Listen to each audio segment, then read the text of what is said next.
Bonjour à tous et bienvenue sur le Thai Time Show, le seul late tourné avant le coucher de soleil. Alors comme d'habitude, une fois à 6 voix terminées, c'est nous qui nous cravatons sur le sujet. Alors ravi de vous retrouver pour ce nouvel épisode. Aujourd'hui on va parler de piratage de films, de séries et de logiciels. Alors bien sûr c'est un sujet que personne ne pratique, mais que tout le monde connaît. Bienvenue sur The Thai Time Show.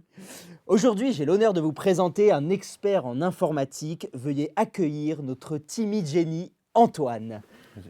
Bonjour Antoine. Bonjour. Ça fait plaisir d'avoir un tel expert parmi nous, hein, pour changer de mon collègue qui n'est pas là comme d'habitude. En tout cas, merci beaucoup pour l'invitation. C'est vrai que j'ai participé à l'émission Big Brain Challenge 2024, où d'ailleurs j'ai remporté et j'ai gagné du coup le trophée Alors, du ça chatte? C'est bizarre de se faire des amis en dehors de la ligne, hein? Le nerd. c'est-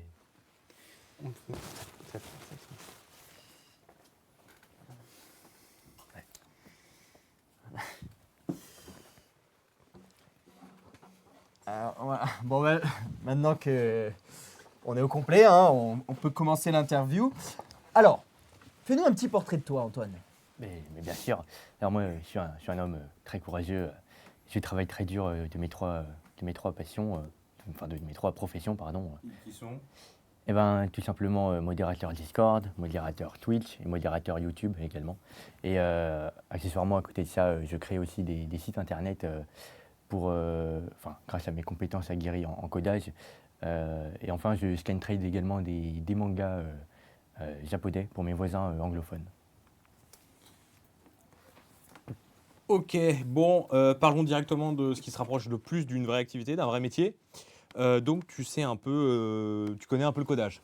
Exactement. De par mes compétences apprises en autodidacte en HTML, mais également en CSS et ainsi qu'en JavaScript, je crée du coup des sites internet, comme je l'ai dit, mais de qualité de luxe, si je peux me permettre, pour mes confrères surfeurs du web. Ok, et tes confrères et toi, vous pratiquez quoi sur Internet? Je sais pas, vous faites des petits textos, vous faites des jeux, vous piratez? Alors, sur cette magnifique phrase d'accroche de mon co-présentateur, hein, je me permets d'ouvrir le bal. Alors, je parle ici, moi, de piratage. Avec vos connaissances là sur l'informatique, vous devez en connaître un rayon, non? Alors, ce qu'il faut savoir, c'est qu'il y a deux types de pirates informatiques bien distincts. Tout d'abord, celui qui télécharge illégalement des fichiers protégés, tandis que l'autre est celui qui prémâche le travail en postant les fichiers en les obtenant de diverses manières. Alors, bon, c'est pas très gai tout ça, hein, mais à ce propos, selon les sondages, moi j'ai relevé que 37% des internautes français reconnaissaient avoir déjà téléchargé illégalement ou utilisé des contenus obtenus de cette façon en 2024. Qu'est-ce que vous en pensez, vous? Alors, aujourd'hui, c'est devenu très facile de pirater. En plus de ça, avec la multiplicité des abonnements et des produits qui nous entourent tous les jours, c'est une vraie solution pour les consommateurs. Donc, je ne suis pas étonné de ce chiffre 37%, ça me paraît cohérent. Ah ouais. Donc tu dirais qu'il y a des bénéfices dans le piratage? Comme ça, à froid, là, c'est un peu délicat. Comme Qu'est-ce si- qu'il y a, Antoine? T'as des choses à cacher? Non, non, non, mais vous savez, moi, j'ai répondu du tac au tac. Hein, c'est. Arrête de trembler, ça va aller, hein. Oui, pardon. Enfin, il se trouve que le piratage peut faire de la publicité aux grandes entreprises par le bouche à oreille, par exemple. Mais c'est aussi une manière d'ouvrir de nouvelles opportunités pour les joueurs, ainsi qu'un moyen indéniable de posséder réellement le produit en toute liberté. C'est un avantage évidemment pour les joueurs qui n'ont pas à payer et qui peuvent alors modifier en toute liberté leur jeu. Enfin, d'ailleurs, moi-même, enfin, c'est pas, dans tous les cas, c'est pas bien, quoi. C'est pas bien. Très bien. Et qu'est-ce que vous pensez spécifiquement du piratage sportif, hein, comme ça a été évoqué dans l'émission précédente? Enfin, vous savez, moi, le sport, c'est pas trop mon truc. Moi, C'est pas très étonnant. enfin, j'imagine que les Jeux Olympiques ou la Coupe du Monde de football doivent être beaucoup piratés, ce qui doit faire perdre significativement des chiffres d'affaires, forcément. C'est logique. T'as l'air de bien t'y connaître. T'aurais pas déjà piraté par hasard? Enfin, non, moi, jamais j'oserais. Ça m'est peut-être arrivé une fois, il y a longtemps, mais vous savez, une En erreur de gros, t'es un jeunesse. malfrat. N'allons pas si vite en besogne. Bon, bien sûr. Et sinon, c'est quand la dernière fois que tu as piraté? Par hasard. Euh, Bah, j'étais petit, ça compte pas.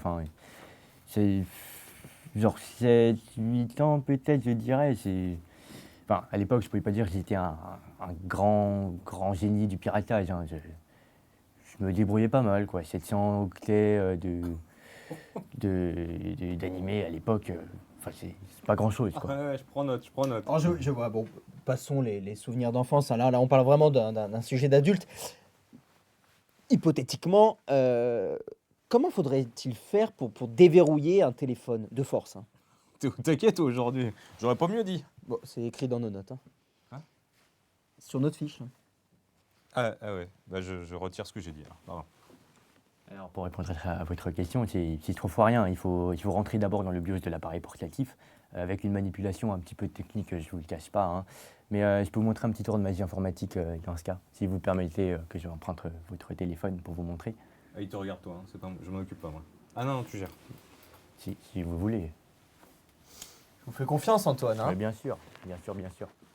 Pas dans tourloupe, hein. Mais non, je ne suis pas un malfrat comme il l'a dit. Vous regardez pas l'album privé, hein. Je vous fais vraiment, hein. Oui. T'as un album privé, toi? Non. C'est un album privé? Non, j'ai Comme pas ça. d'album privé. En fait, t'es chelou. Et voilà, en quelques secondes, Oh, wow. Ah c'est ouais. c'est moi. C'est moi à l'instant. Ah ouais, c'est impressionnant, c'est... Ah ouais, t'as changé mon fond d'écran comme ça, là. Exactement. Oh, c'est fort. Hop. Ça, c'est fort, quand même. Tac. Ah, si. T'es sérieux, là? Je vous le rends. Ouais. T'es- Ah, bah... Il a remis mon fond d'écran. C'est une rapidité, ça? Je suis un rapide, hein, effectivement. Ah, je peux en savoir plus? Non, mais enfin, t'es vraiment aussi con que t'en as l'air, au final. Non, mais vous gopez vraiment ça? Il est jaloux. Sois pas jaloux comme ça, hein. Bon. Bon, oui. À mon tour de regarder ma fiche. Dis-moi, que penses-tu de l'adage si souvent rabâché: si acheter n'est pas posséder, pirater n'est pas voler? C'est philosophique comme question. Écoutez, tout ce que je peux dire, c'est que, effectivement, quand on achète un jeu vidéo, par exemple, on ne le possède pas physiquement, pas comme quand on va dans un magasin, qu'on achète une machine à laver qu'on possède. Là, le jeu vidéo, il est dématérialisé. Ce qui fait que même si on le possède, qu'il est à nous, si par exemple on enfreint quelques règles qui ne plaisent pas au modérateur, que ce soit n'importe quel jeu vidéo, si ça ne plaît pas au modérateur ou au développeur, dans ce cas-là, ce jeu peut nous être retiré. Ce qui fait que on parle plus du coup de location à long terme comme un film, plutôt que acheter vraiment le jeu.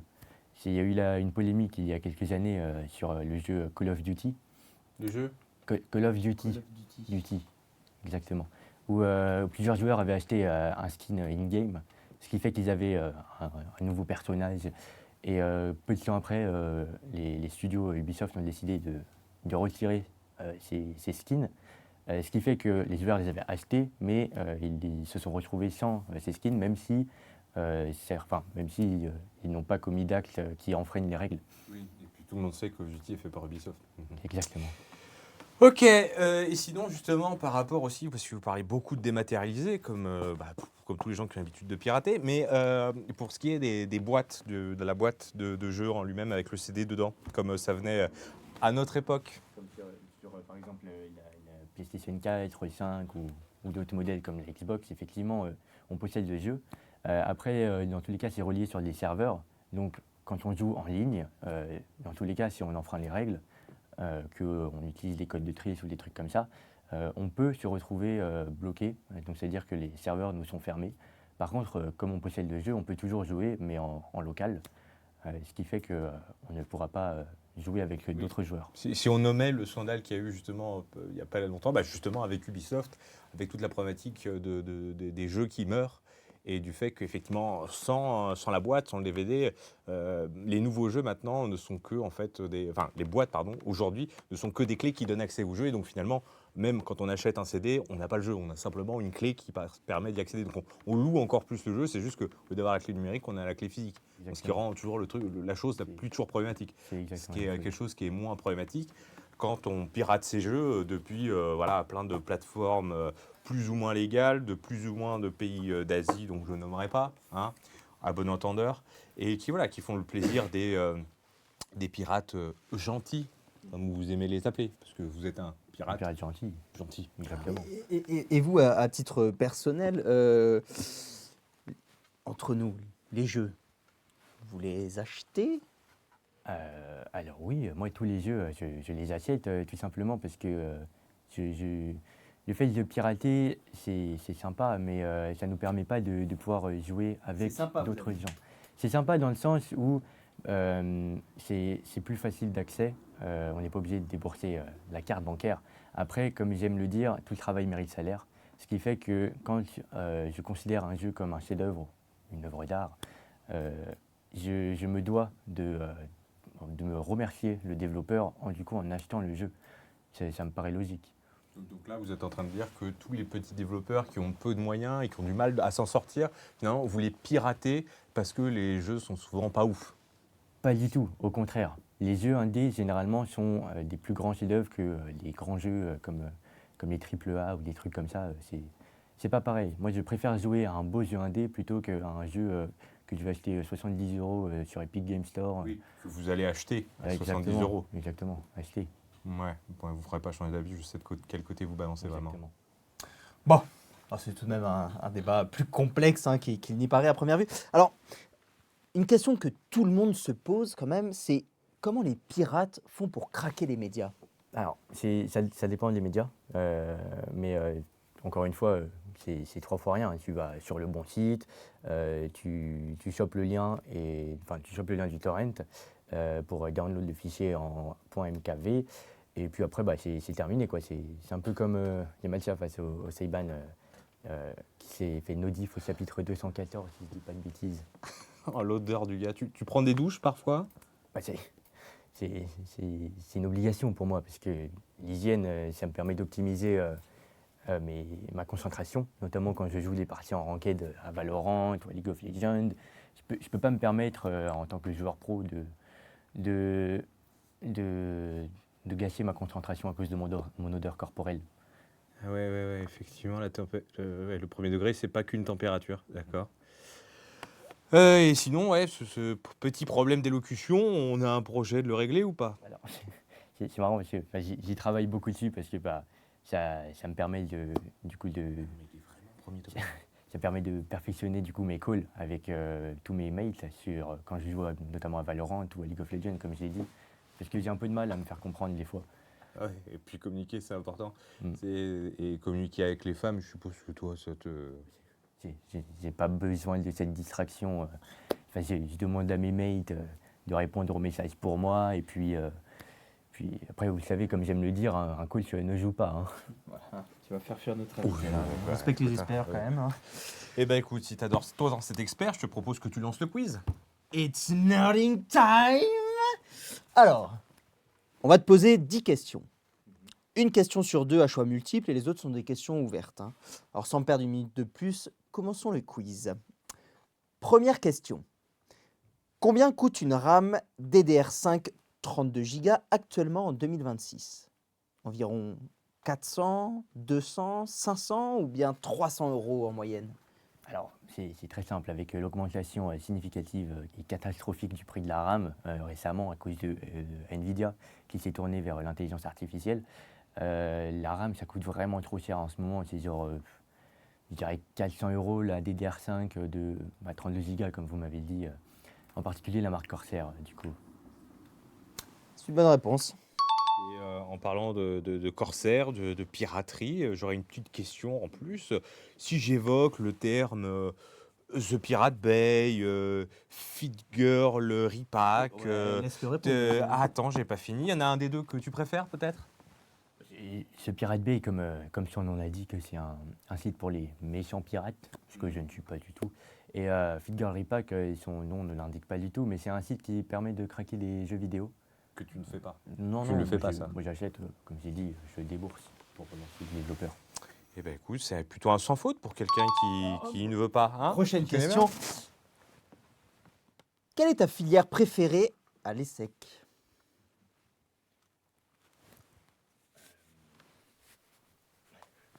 C'est une question piège, ça. Enfin, Non, on me l'a- en âme et conscience, tout va bien. bon, on m'achète pas comme ça, hein. Je sais très bien que la meilleure filière, c'est les réels num, hein. C'est ceux qui produisent, de toute façon, The Tide Time Show, hein. C'est un peu le ray tracing de l'école, quoi. C'est ça qu'il faut retenir, finalement. Ouais, voilà, c'est ça. Bon réflexe, c'est bien. Tu vas survivre longtemps.